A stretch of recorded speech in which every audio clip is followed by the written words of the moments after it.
Saint Andrews church Bandra के हिल road पे मौजूद मुंबई की अफरा तफरी के दरमियान 4 सदियों से ज्यादा तारीख का खामोश गवाह है।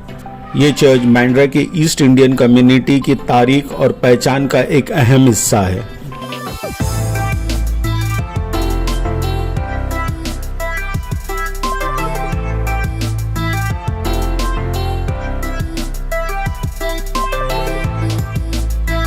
आदाब दोस्तों, आप सभी का हमारे चैनल पर स्वागत है। आप सभी लोगों का शुक्रिया हमारे साथ मैग्निफिसेंट मुंबई के एक और एपिसोड में शामिल होने का।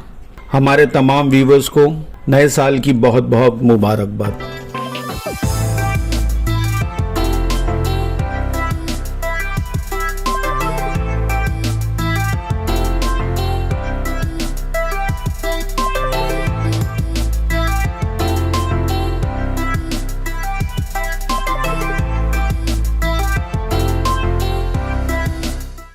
सेंट एंड्रयूज चर्च को 1575 में पोर्चुगीज जेsuit मिशनरी ने तामीर करवाया था, जो इसे मुंबई के क्रिश्चियंस का सबसे पुराना मरकज बनाता है। उस वक्त बांद्रा एक छोटा सा साहिली गांव था और ये चर्च न सिर्फ यहाँ के कैथोलिक समाज बल्कि आसपास के कई इलाकों का मजहबी मरकज था।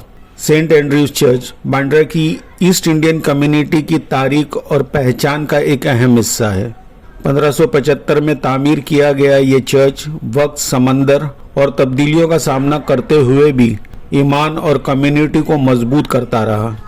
1616 में सेंट एंड्रयूज चर्च को बाकायदा पैरिश का दर्जा दिया गया।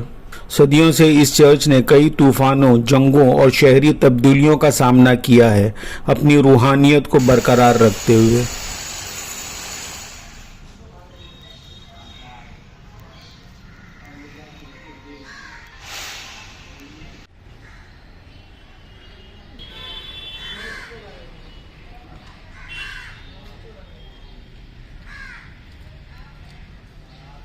हाल ही में किए गए रिस्टोरेशन से पहले चर्च की हालत काफ़ी खस्ता थी। समंदरी हवाओं और बरसात ने दीवारों को कमज़ोर कर दिया था। नमी की वजह से पत्थरों और प्लास्टरों को काफ़ी नुकसान पहुंचा था और यहाँ पहले की गई मरम्मत में इस्तेमाल किए गए मॉडर्न मटेरियल्स ने भी असली ढांचे को नुकसान पहुंचाया था। इन नाजुक हालात के बावजूद सेंट एंड्रयूज चर्च अपनी पैरिश की खिदमत करता रहा, जैसे सदियों पहले करता था। अप्रैल 2024 में रिस्टोरेशन का सफ़र शुरू हुआ, जिसका मकसद तब्दीली नहीं बल्कि तारीख का एहतराम था। आसार कदीमा में महारत रखने वालों ने सीमेंट की लेयर हटाकर रिवायती लाइम प्लास्टर का इस्तेमाल किया ताकि इमारत फिर से सांस ले सके। रिस्टोरेशन के दौरान कई डैमेज और छुपी हुई चीज़ें उजागर हुई। जैसे जैसे काम आगे बढ़ता गया, बरसों से छुपी हुई असली सूरतें दोबारा सामने आती गईं। बदलते वक्त के दरमियान छुपी कई तामीरी निशानियां सामने आई, जैसे कि रोशनी के झरोखे, कॉर्लाफ्ट की बारीकियां और हाथों से की गई अंदरूनी कारीगरी। पुरानी तामीरी चीज़ें जो अरसे से गायब थीं फिर से नुमायां हुई और चर्च अपनी इबादती शक्ल के करीब होता चला गया। छतों को मजबूत और पत्थरों के काम को बहाल किया गया। लकड़ी और मार्बल के अल्टर्स की मरम्मत हुई और स्टेन ग्लास को तजुर्बेकार लोगों ने दोबारा रिस्टोर किया। माजी को बरकरार रखते हुए रिस्टोरेशन ने मौजूदा हाल को भी कबूल किया।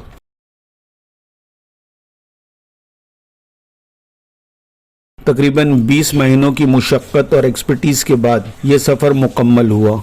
2 दिसंबर 2025 में सेंट एंड्रयूज चर्च को दोबारा एक नए, मजबूत और रूहानी मरकज के तौर पर लोगों के लिए खोल दिया गया।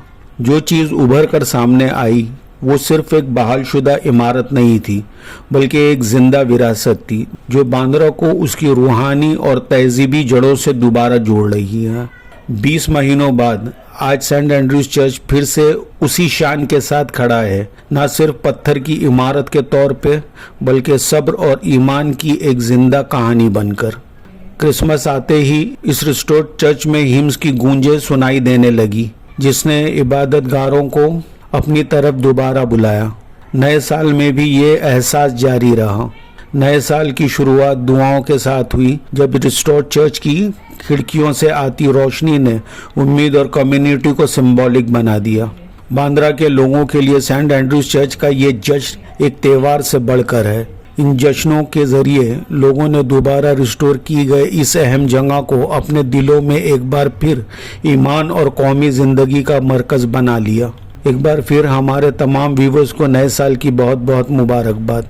आज के इस एपिसोड में बस इतना ही दोस्तों। उम्मीद है ये वीडियो आप लोगों को इन्फॉर्मेटिव लगा हो और पसंद आया हो तो लाइक बटन प्रेस करें और इसे अपने घर वालों और दोस्तों के साथ शेयर करें। ऐसे ही और वीडियो देखने के लिए हमारे चैनल को सब्सक्राइब करें। आप लोगों से फिर मुलाकात होगी अगले वीडियो में। तब तक अपना ख्याल रखें, घूमते फिरते और मज़े करते रहिए। अलविदा।